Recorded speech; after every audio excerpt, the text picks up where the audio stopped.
Baik Pak, perkenalkan nama saya Aldi Abidin dari Universitas Esa Unggul, jurusan Ilmu Komunikasi Hubungan Masyarakat. Dengan Bapak siapa Pak? Nama saya Yusuf Bima Putra. Oke baik, dipanggilnya Pak Yusuf aja ya? Ya, boleh. Oke baik Pak.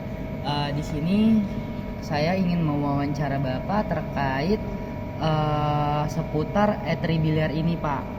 Oke, pertanyaan yang pertama itu apa aja sih strategi pemasaran digital yang digunakan oleh e-tribiliar untuk menarik perhatian pengunjung melalui platform digital? Oke.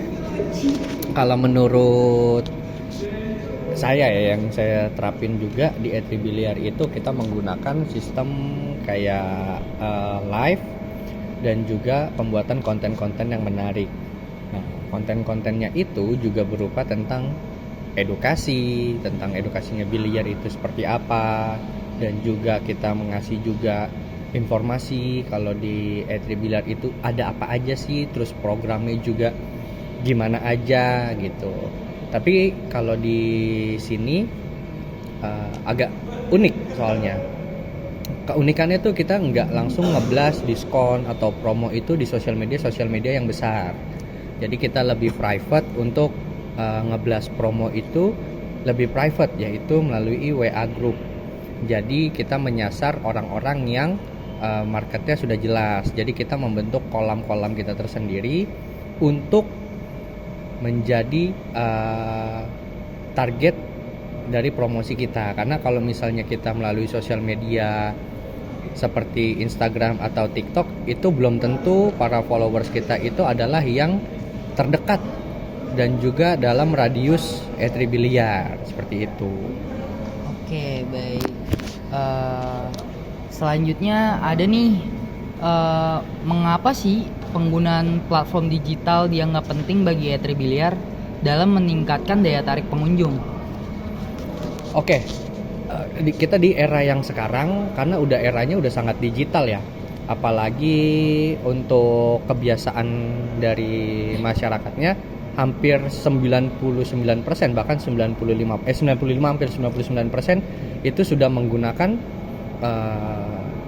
sosial media lah gitu kan. Jadi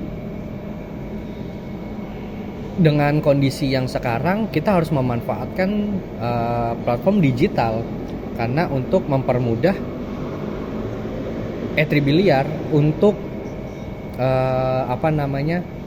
meningkatkan exposure, terus juga bisa meningkatkan daya jangkau ya. Kayak misalnya kalau kita bagi-bagi flyer kayak zaman dulu, seberapa banyak sih yang akan menggunakan itu. Sedangkan kalau kita memberikan informasi di digital, kita bisa menjangkau dengan radius yang cukup luas. Sedangkan kalau flyer kan cuma di sekitaran aja tuh gitu. Sedangkan kalau misalnya di digital, kita itu bisa mengambil radius yang cukup luas gitu. Dan juga kita bebas berkreasi di dunia digital itu dengan cara apapun tanpa batasan gitu. Kita jadi menghilangkan batasan ruang dan batasan waktunya juga gitu. Baik. Selanjutnya, siapa aja sih target audience dari e-tribiliar yang paling banyak berinteraksi dengan platform digital dari e-tribiliar ini? Bagaimana sih profil demografi dari audiens tersebut?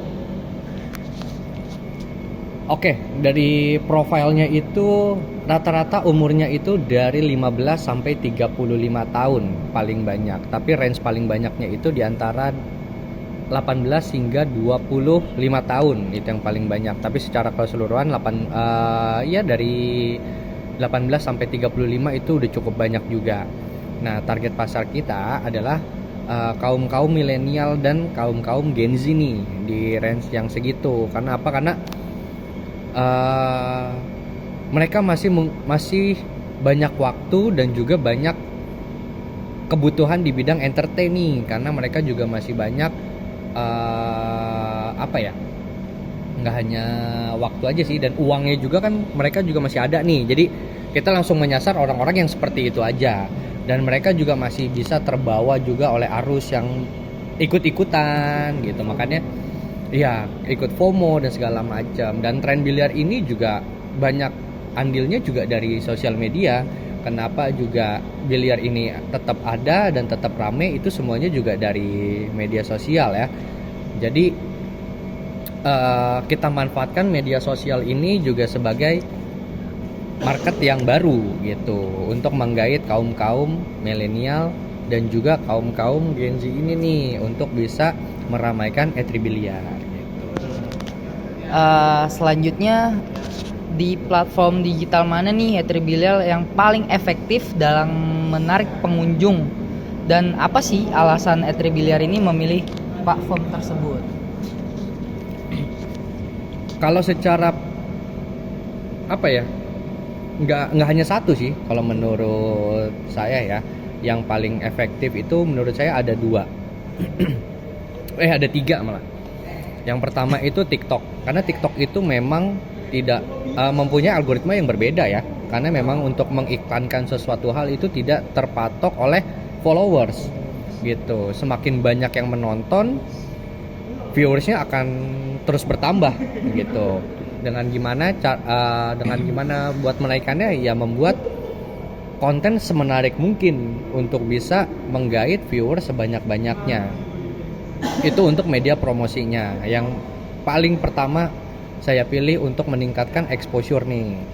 Nah, untuk memisahkan kolamnya, akan ada kolam berikutnya lagi nih, kita buat di Instagram. Nah, biasanya Instagram itu berupa orang-orang yang lebih loyal kepada e-biliar. Nah, karena algoritmanya itu sudah pasti kepada followersnya nih, followers setianya. Jadi kita lebih mudah untuk mengengage karena lebih dekat lah kalau menggunakan Instagram.